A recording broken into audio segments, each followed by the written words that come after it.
हरे कृष्णा, मैं गौरांगी कृष्णदास जी आज फिर से मैं कृष्णा भक्त की कथा लेके आई हूँ। कृष्णा भक्त जिससे कृष्ण इतना ज़्यादा प्रेम करते हैं कि निरंतर कुछ न कुछ लीलाएं उनके जीवन में चलते रहती हैं। आज की कथा है एक भक्त की। अगर कृष्णा खुद बोले कि मैं आया हूँ, मैं ही हूँ कृष्णा, क्या आप विश्वास करेंगे? कृष्णा खुद बताते हैं भक्तों को कि मैं हूँ कृष्ण, मैं हूँ आपका भक्त। मतलब आप मेरे ही आराधना करने के लिए आए हैं। आज की कथा है नानक चंद एक भक्त थे जो कि वृंदावन में दर्शन करने के लिए गए बाकी बिहारी लाल के। वहां पर उन्होंने मतलब वहीं रह के सालों साल उनका मन हुआ कि मैं भी यहीं रहूं, यहाँ से मुझे कहीं नहीं जाना है। तो 1983 में वो वृंदावन में श्री बिहारी जी के दर्शन डेली करने जाते थे। वहीं वो रहेंगे, दर्शन निरंतर रोज रोज बिहारी जी के करते थे। वहां के जो गोस्वामी थे अविनाश गोस्वामी अविनाश चंद गोस्वामी थे वहां के। कुछ साल तक वहाँ पे अविनाश चंद गोस्वामी का कहीं और सेवा के लिए मतलब उनका लग गया ड्यूटी। तो कृष्णा की कहीं और सेवा करते थे। कुछ साल के बाद 6 साल के बाद नानक देव जी ने परिक्रमा करने का सोचा कि मैं आज यहाँ गोवर्धन परिक्रमा वगैरह करूँ। उनको पूरा गोवर्धन क्या मतलब उनको था कि मुझे मुझे वृंदावन की पूरी परिक्रमा करनी है। उनके मन में ऐसा विचार है। वो अपनी पत्नी कैलाशी के साथ परिक्रमा करने का उन्होंने ठाना। तो वो 1984 में उनका 1984 में ये सत्य घटना है। 84 में उन्होंने एक दिन देखा कि वो परिक्रमा जब करने जा रहे थे तो उस दिन गोपाष्टमी का दिन था। वह गोपाष्टमी के दिन बहुत सारे लोग परिक्रमा कर रहे थे। बहुत सारे बच्चे कृष्णा के रूप में का धारण करके वो घूम रहे थे परिक्रमा मार्ग पे। नारद चंद ने ये देखा कि एक बच्चा आगे आगे कभी पीछे पीछे कभी आगे आगे कभी पीछे पीछे बार बार वही परिक्रमा मार्ग पे घूम रहा था। तो कुछ सब जब वो लोग दोपहर का समय वह थक गए तो वो रमन रेती में जाकर एक जगह बैठ के उन्होंने सोचा कि अब हम कुछ खा लेते हैं, भूख लग गई है, विश्राम कर लेते हैं।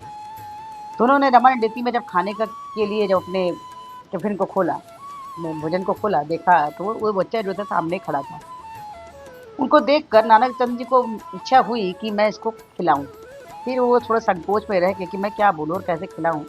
उन्होंने उसको नहीं पूछा बच्चे को, और वो खा पी के फिर आगे की परिक्रमा कंप्लीट करके अपने धर्मशाला में आके रुक गए। और जैसे ही वो सोते हैं, वो और उनकी पत्नी कैलाशी नानक जी सोते हैं, तो उनकी पत्नी कैलाशी जो है दोनों सोते हैं। तो नानक चंद जी को सपना में आती है। स्वप्न में वही बच्चा दिखता है तो बोलता है कि आप मुझे बहुत जोर से भूख लगी थी, मुझे लगा आप मुझसे भोजन के लिए पूछेंगे पर आपने मुझसे नहीं पूछा। मैं ही बिहारी हूँ, मैं ही कृष्णा हूँ। तो उन्हें उन्हें झटका लगा और तुरंत आंखें खुली और उन्होंने देखा सपने में। और तो हड़बड़ाने के कारण उनकी पत्नी बोली, क्या बात है, कोई डरावना सपना देख लिया जिस कारण से आप इतना हड़बड़ा के उठे हो? उन्होंने कहा, नहीं नहीं, वो जो बच्चा हम लोग को रास्ते मार्ग में परिक्रमा मार्ग में मिल रहा था वो बच्चा कोई और नहीं, वो कृष्णा ही थे। उन्होंने बोला कि मैं बिहारी हूँ और मैंने उनसे संकोच के वश उनसे मैं खाने के लिए नहीं पूछा। और वो बोलते हैं मैं भूखा ही रह गया। तो पत्नी ने कहा कि आपकी अगर इच्छा थी तो उस बच्चे से पूछना चाहिए था, लेकिन चलिए। तो फिर पत्नी ने बोला कि ऐसा है कि आज शाम में हम लोग चलते हैं, बिहारी जी को कुछ खिला के फल आते हैं। तो नानक चंद जी बोले ठीक है। नानक तो बोलती पत्नी बोलती क्या क्या फल ले उनके लिए, क्या उनको खिलाएं? तो नानक चंद जी बोलते हैं कि जो बिहारी जी को खाना होगा वो खुद ही ले लेंगे, मार्केट में हम लोग खरीद लेंगे उनके लिए। जब वो जाते हैं तो मार्केट से उनको बाजार से उन्होंने केले खरीदे। अब केले का टोकना लेके बिहारी जी का दर्शन करने जा रहे थे। तो उसी समय जो उन्होंने एक देखा कि एक गोस्वामी जी से पूछा कि ये फल हमें कृष्णा को ऑफर करनी है, मैं कैसे इसको मतलब कैसे उनको तक पहुँचेगा? तो उन्होंने कहा कि अरे पहुँच जाएगा, जब आप यहाँ तक मंदिर तक ला दिए हैं बिहारी जी के लिए तो बिहारी जी के पास भी ये चला जाए। वो वहाँ पे मंदिर के जो किनारे जो बॉर्डर लगी हुई वहीं पे आप उनके गोस्वामी को दे दीजिए, वो कृष्णा को दे देंगे। तो उन्होंने जैसे ही 2 कदम आगे बढ़ा है कि एक छोटा-सा बच्चा आया और उनका फल का टोकरी लेके भागने लगा। बोला मैं बिहारी जी को चढ़ा दे रहा हूँ, मैं बिहारी जी को पहुँचा दे रहा हूँ, बोल के चला गया। अब इतनी भीड़ में उनको समझ में नहीं आया कि वो बच्चा कहाँ चला गया, नारद चंद्र जी को समझ में नहीं आया कि वो बच्चा कहाँ गया। लेकिन आधे घंटे बाद जब बच्चा वापस आता है तो बोलता है, मैंने आपका प्रसाद चढ़ा दी, ये लीजिए आप बाकी प्रसाद। जब उन्होंने देखा ये वही बच्चा था, उन्होंने कहा बिहारी जी ने आपका प्रसाद ले लिया, उन्होंने पा लिया। हमारे कृष्णा कितने कृपालु हैं। 84 1984 1985 89 कोई ज़्यादा समय नहीं हुआ है हमारी ज़िंदगी को देखे हुए। अगर आपके मन में कभी इच्छा होती है कि हम इसको भोजन कराएँ, इसकी हम सेवा करें,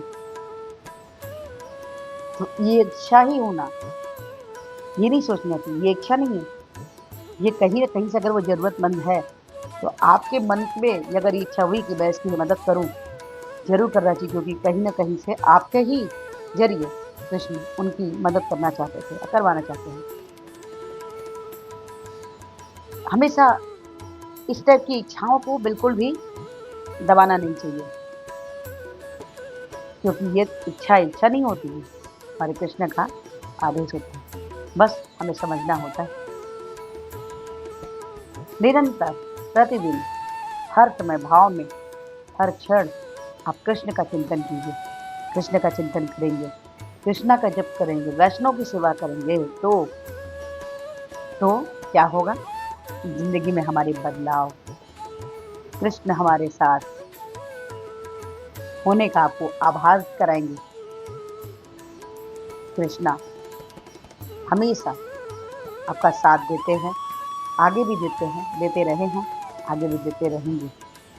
उनके ऊपर निर्भर रहने से आपकी चीज़ें अच्छी होती चली जाती हैं।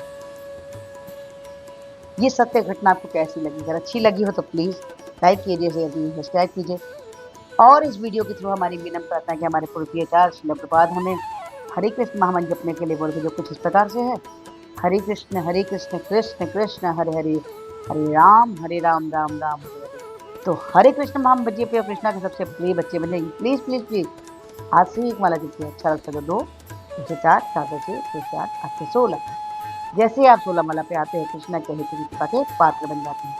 तो हरे कृष्ण महामंत्र कृष्णा के हेतु की कृपा के पात्र बनिए। हरे कृष्णा, राधे राधे।